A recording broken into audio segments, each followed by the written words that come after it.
and this is Expand Your Horizon Preview Edition for the games starting on Wednesday, January 15th, going into Sunday, January 19th, 2025. I am Bob McDonald, and joining me is my co-host, Matt Udek. Hey there, everybody. And of course, every episode of the Expand Your Horizon Preview Edition is sponsored by the Horizon League, which reminds you to make your plans to be in Indy March 10th and 11th for the 2025 Barbasol Horizon League Basketball Championships. After you get all of the insights from us here at the Horizon Roundtable, visit horizonleague.com for championships information, merchandise, life in the league stories, golden hour content, and much more. Remember, March starts here in Indianapolis at Corteva Coliseum, March 10th and 11th. And Matt, let's go ahead and just jump into the games on Wednesday, January 15th. We got one in another center at 7 p.m. Eastern between Purdue Fort Wayne and Wright State. Purdue Fort Wayne had themselves a pretty good week last week, while Wright State, everything was going good until, again, a fraction of a second, and we'd have been overtime, and unfortunately that didn't happen, and they fell short at Robert Morris. Absolutely, and because of that, Wright State comes in under 500 within the league and looking to get it going right. Fort Wayne is right at the top of the league right now, and this one's going to come down to guard play, as it always does with Fort Wayne. And what I love about that is Wright State's guard play has actually been really improving with Keaton Norris coming back. Yeah, it's been a really good stretch for Wright State from the guard standpoint. It's will also be a chance. I feel like we talk about this anytime we talk about Wright State. It's a chance for Brandon Noel to really get going here. Fort Wayne's still without Mulder. Yes. As far as we know, that's just going to roll until we see him. We haven't really heard much of an update there. So without that, Fort Wayne has some really great guard play, but they do lack some of that inside depth where Wright State's going to be able to roll with Brandon Noel and Andre Holden and Doumbia, and they've got a lot of front court presence, and that's where Wright State's going to look to slow this game down and really take it to Fort Wayne. Now, one of the things that is kind of a question mark for this game is whether or not Alex Hubricks, who was not in the game against Robert Morris, if he will be ready to go for Purdue Fort Wayne, and hope he does, because even with the improvements in the backcourt, obviously the Mastodons, that backcourt is really tough to beat for a lot of time. You've got Rasheed Bello coming off a Horizon League Player of the Week coming into this game. So that's a great spot for Fort Wayne to be. They're right near the top of the league, right where they're expected to be. So this is a big game for them to keep it rolling. All right. Well, next up, we got another 7 p.m. Eastern game. IU Indy is heading to the arena to play Oakland, and IU Indy's kind of riding high because they rolled Detroit, a short-handed Detroit Mercy, but they look like they were firing on all cylinders nonetheless. Absolutely, and this is a game where if IU Indy comes in and shoots the lights out, which opposing teams tend to do in the arena, it could be a really long night for Oakland. IU Indy is going to be looking to run a little bit and keep Oakland sped up. Oakland wants to slow it down. They're very deficient offensively, Oakland is. So to be able to control pace is important for them. So if IU Indy can get this game, into the 70s, 80s and be shooting well, that's going to be a really good sign for IU Indy to take this game at the arena. Well, one major advantage, of course, Oakland has is the front court. Alan McCabe and Buru Navarro. Those guys are definitely going to give the younger front court of IU Indy a run for their money. Absolutely. That's a front court that it doesn't matter who the opponents that we're discussing is. Oakland tends to have the advantage in the front court with those two. Those two are really putting up some great games for Oakland and keeping them in things, especially offensively. But don't let the defensive side go. They're a presence down there and blocking shots and getting their hands on some balls. Speaking of defense, I want to talk about that last Wednesday game at 7 p.m. Eastern. Northern Kentucky is heading to the Wolstein Center and going to play your first state, Cleveland State Vikings. Yeah, that's not going to get old. You felt good about that. That's okay. I did feel good. Cleveland State is riding this 8-game winning streak. Northern Kentucky has been struggling. And I really think this is going to be a defensive game because Northern Kentucky's big on defense. Obviously, Cleveland State, that is what they've been doing all season. So I hesitate to say first team to score 50 wins, but, you never know. Well, and Cleveland State showed against Oakland a couple weeks ago that they can really break down a zone which is what Northern Kentucky runs Yeah. defensively. So if Cleveland State can roll that into this game against Northern Kentucky, it's going to be a big advantage for them. And there's nothing to say that, no reason that I wouldn't say that Cleveland State shouldn't be expected to do that. And one of the things, too, I know we've had question marks about Cleveland State's front court, but really it hasn't been a problem. I mean, Dylan Arnett has been just playing lights out throughout the season, and I think he's going to get another opportunity to do that again against Northern Kentucky. Absolutely. And for Cleveland State's front court, I think it's something where if you look at it on paper, nothing jumps out. But the reality is games aren't played on paper, and in the games they're coming through. They're doing the little things. They're getting the dirty work done, and they're picking up rebounds, putting back easy putbacks, and getting Cleveland State to the end goal of a victory. Yeah. And one of the things that Cleveland State, and they've been doing this is, creating turnovers to create offense. And that's what that is what they do, especially in the second half. Cleveland State has been a big second half team, especially during this eight game surge. Might be a problem for NKU. Yeah, we'll see what happens there. That's in-game adjustments, and you've got two really great coaches. All right. So let's go ahead and move on to Friday. We're going into Green Bay at 7 p.m. Eastern. Robert Morris is heading up to Wisconsin to play the Phoenix. Robert Morris, big win for them on Sunday against Wright State, looking to keep the tide turning. Green Bay still struggling, 13 losses in a row. I don't know if this is the one I don't know if this is the game they bounce back. It's tough to say that it's going to be. At this point, you kind of have to root against, not root against. That's not the words. You kind of have to go against Green Bay until Green Bay shows that they're going to do something. Yeah. And they're a struggling team right now. And first-year coach Doug Gottlieb is looking for anything he can put together to get this team headed in the right direction. A win over Robert Morris here would be huge for them, and a home game's a good place to get that done. Well, the thing is, I mean, I know that Green Bay brought in Jonathan Levy. He was much improved, and he got a week to kind of acclimate into the Green Bay scheme, and he did well. Unfortunately, against Milwaukee, that wasn't good enough. And I think with what Robert Morris has to offer up front, they're going to have some problems. And just, looking at the guard play, I don't know who's going to be the one who's going to be able to, handle Cam Woods, because he's been pretty good as of late. Yeah, there's nobody that jumps out to me on Green Bay that's going to be the immediate answer to Cam Woods. So with that, Robert Morris already has a big advantage. So in a game like this, you're looking for Green Bay to get hot from three, shoot it well, which is not something they've done particularly well. But again, home cooking can help sometimes, and that's probably what they're going to have to look for here to get that advantage and try to get this win against Robert Morris. All right. And then we move down I-43 to the 8 p.m. Eastern game, where Youngstown State is playing Milwaukee. Youngstown State wants to bounce back after the Cleveland State loss. Again, I mentioned it in our regular podcast. It wasn't that Youngstown State played bad against Cleveland State. It's just Cleveland State played better. And Youngstown State has been playing good basketball throughout this conference slate. Milwaukee has been a little shaky on the other hand. And Milwaukee's coming off that rivalry game against Green Bay where they did win, but it wasn't pretty.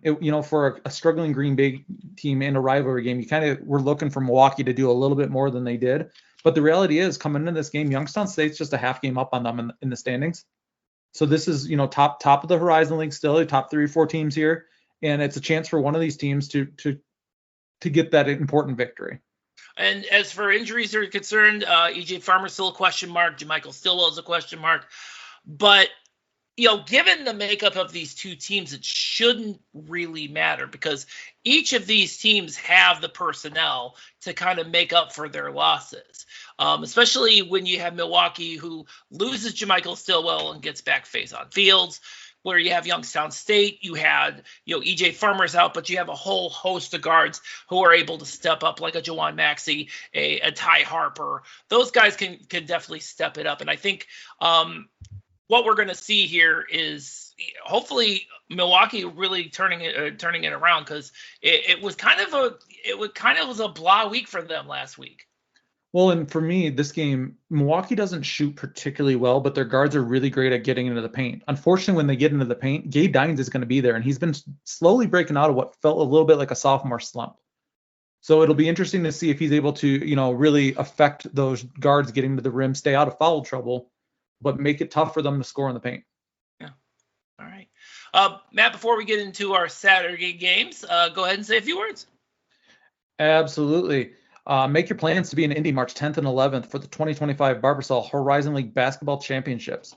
After you get all the insights from us here at the Horizon Roundtable, visit horizonleague.com for championship information, merchandise, life in the league stories, golden hour content, and much more. Remember, March starts here in Indianapolis at Corteva Coliseum, March 10th and 11th. All right, so let's move into Saturday, 1 p.m. at Callahan Hall. Matt, the Metro Series returns. I guess the question is, who is playing for Detroit Mercy? Who's playing for Detroit Mercy? Oakland, also, we didn't mention it the first time, was without Malcolm Christie right now. So will he be back for a couple weeks on him? So we just, missing some pieces right now. That's okay. This one's an interesting one for me, especially as a first and foremost Oakland fan. Is this game doesn't have quite the same juice. We've got a new coach at Detroit Mercy that Oakland has not played against. But the reality is Detroit Mercy is a better team than they've been. So hopefully it returns some of the juice into what used to be one of the best rivalries in the Horizon League. Yeah, you bring up the personnel. Obviously, Oakland is shorthanded. As Detroit Mercy's rotation issues have been well documented. Still question marks on Legend Jeter and Orlando Lovejoy.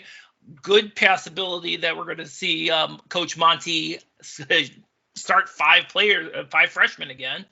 To me, it's kind of more of a learning experience for the Titans. I don't know if they're going to be able to pull out the win, but I mean, given kind of how shorthanded Oakland themselves are, you never know. Well, again, rivalry game, throw the records out. Well, and you mentioned Lovejoy and Jeter, who are both from Michigan. So when you have, with this new landscape of college basketball, a lot of times you have players that don't necessarily know about or care about rivalries so much, but it's a game that I'm sure means a lot to Lovejoy and Jeter, who have been around this rivalry their whole lives, their whole basketball lives. They're aware of it.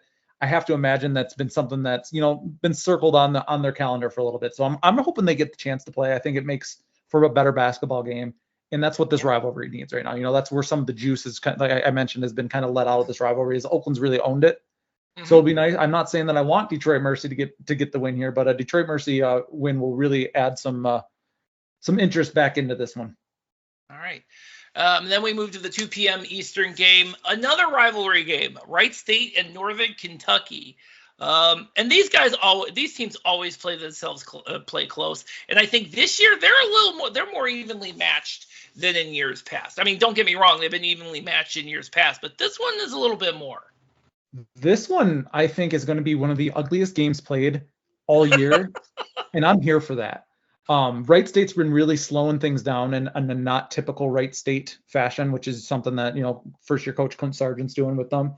And Northern Kentucky likes to play pretty methodical too, and both teams are playing some good defense. I have a feeling this one's just going to be kind of ugly. Yeah, well, I mean, it's funny because we talk about Wright State being much better defensively than they were last year. And then, of course, we talk about how NKU has been historically defensive. So, yeah, I'm looking at a low-scoring affair on this one as well. And, these two teams have shown it time and time again. The first 38 and a half minutes of this game don't really matter because it's going to be tied up with about 90 seconds left in the game, and we're going to see what happens here. Wright State's lost a couple of heartbreakers. Northern Kentucky's trying to get some things going in the right direction on their home floor. That's where this game's going to be decided. Yep.